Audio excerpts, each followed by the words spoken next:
जो आम दर्शक है वो ये समझना चाहते हैं इस बजट से क्या सस्ता हुआ, क्या महंगा हुआ। तो लेदर प्रोडक्ट सस्ते हुए, मोबाइल ईवी की बैटरी सस्ती होगी, बायोगैस मिक्स्ड सीएनजी की अगर बात करें, क्योंकि ये ग्रीन गैस है, ऐसे में ये भी सस्ता किया गया है। तो ये चीजें हैं जो सस्ती हुई हैं।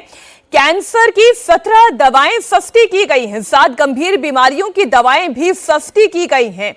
कैंसर जिस तरीके से लगातार एक बड़ी चुनौती है भारत के लिए भी, वहां पर बड़ी राहत देते हुए कैंसर से जुड़ी हुई 17 दवाइयों को सस्ता किया जाएगा। अब टैक्स की बात कर ले, इनकम टैक्स स्लैब में कोई बदलाव नहीं किया गया है। 12 लाख तक की आमदनी फ्री रहेगी, 12 लाख तक की आमदनी पर कोई टैक्स नहीं है। ये एक बड़ी बात है इस बजट में। विदेश में 1 करोड़ तक की प्रॉपर्टी पर पेनल्टी खत्म करने का भी प्रावधान है।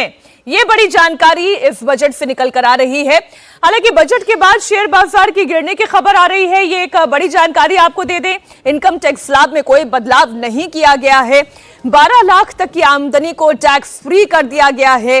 अगर विदेश में कोई प्रॉपर्टी है तो उसके लिए भी एक आमदनी जो है वो निश्चित कर दी गई है कि उसके बाद कोई पेनल्टी नहीं लगेगी। तो ये बड़ी बातें हैं और इनकम टैक्स को लेकर कोई बदलाव ना होना, ये बजट ब्रेकिंग आपको बता रहे हैं। 12 लाख तक की आमदनी टैक्स फ्री रहेगी। क्या सस्ता हुआ, क्या महंगा हुआ, वो भी आप देखें। हमारे साथ स्टूडियो में वरिष्ठ पत्रकार अजीत द्विवेदी जी जुड़े हुए हैं। लगातार आप भी बजट पर अपनी नजर बनाए हुए ही थे। ये बजट, सबसे पहले ही टिप्पणी आपकी यही कि कैसा बजट है? देखिए, हम लोग बजट के पहले जो बात कर रहे थे कि किस तरह का बजट होने की संभावना है, बिल्कुल उसी तरह का बजट है। इसी तरह की बात हम लोग 2 घंटे 2.5 घंटे तक हम लोग बात करते रहे।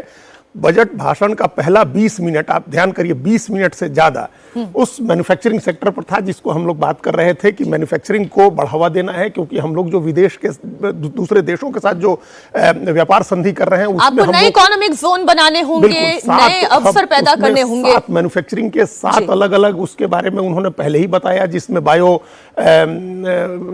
उसका है, हॉस्पिटलिटी का है, बायो हब का है, मेडिकल का है और आयुर्वेद का है। इन तमाम सेक्टर्स में जिसमें हम लोगों को एक्सपोर्ट बढ़ाने हैं। सर, मैं जल्दी से इसी से जुड़ी हुई ब्रेकिंग पढ़ दूं। 5 लाख से ज्यादा आबादी वाले शहरों पर फोकस किया जा रहा है, जिसमें छोटे कारोबारियों को प्रोत्साहन देने के लिए है। और जो गिफ्ट सिटीज बनाने की जो बात हो रही थी कि उनको एनहांस किया जाएगा, वो यहाँ पर टायर 2 टायर 3 सिटीज के लिए 2000 करोड़ रुपए का अलग का वो आया है, एक अलॉटमेंट हुआ है। तो ये जो मैन्युफैक्चरिंग को बढ़ावा देना है, क्योंकि हम लोग विदेश भेजना है, हम लोग को अपना एक्सपोर्ट बढ़ाना है, तो उस पर एक फोकस था।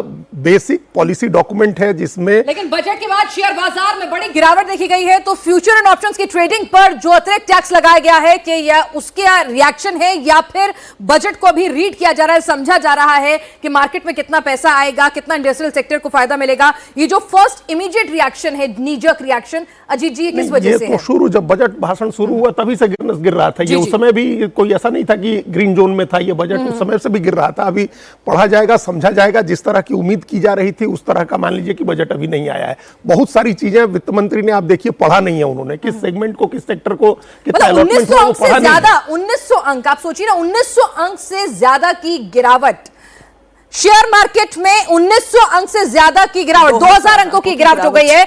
तो शेयर बाजार आमतौर पर देखा जाता था, एनडीए सरकार का जब बजट आता था तो हमेशा हरे में रहता था, और इस बार हरा तो छोड़िए कि 2000 अंकों की गिरावट। यहां पर लोक लुभावन बजट नहीं है, आम आदमी को पैसा नहीं मिला है और उसके बावजूद भी ये गिरावट। तो क्या सिर्फ एफएनओ में अतिरिक्त टैक्स लगाने से आ गई है, या कहीं ना कहीं मूलभूत कुछ ऐसे फैसले हैं जो शेयर बाजार को रास नहीं आ रहे? नहीं, ये बेसिक पॉलिसी जो है, डिसीजंस को लेकर के ये हुआ है। कोई चूंकि बहुत पॉपुलर चीजें इसमें नहीं है, हम फिर कह रहे हैं कि अभी बहुत सारी चीजें वित्त मंत्री ने पढ़ी नहीं है जिनको पढ़ा जाना है। और इसके बावजूद इनकम टैक्स में मान लीजिए जैसे छूट की बात हो रही है, छूट नहीं दिया, लेकिन कितनी चीजों को डिक्रिमिनलाइज किया, जुर्माने को कम करके हटा करके फी किया, उसकी जगह कई जगह एकदम एग्जम्प्ट कर दिया, आपको छोड़ दिया जाएगा। ऐसी भी बहुत सारी चीजें हुई हैं। लेकिन सर, ये जो इतनी ज्यादा गिरावट है, मतलब आप ये 2200 अंकों की गिरावट तक भी टच कर गया था, 2300 भी पहुंचा, उसके बाद अभी 1600-1700 के आसपास ये अंकों की गिरावट अभी फिलहाल दर्ज की जा रही है और ये फ्लक्चुएट कर रही है। तो इतनी बड़ी गिरावट है, 2300 अंकों की गिरावट, जैसे मैं आपसे कह रही थी कि इतनी बड़ी पैमाने पर अगर अगर गिरावट हो रही है तो जाहिर सी बात है कि वहां के जो ट्रेड एनालिस्ट हैं उन्होंने कुछ ना कुछ तो ऐसा सेंस किया होगा ना।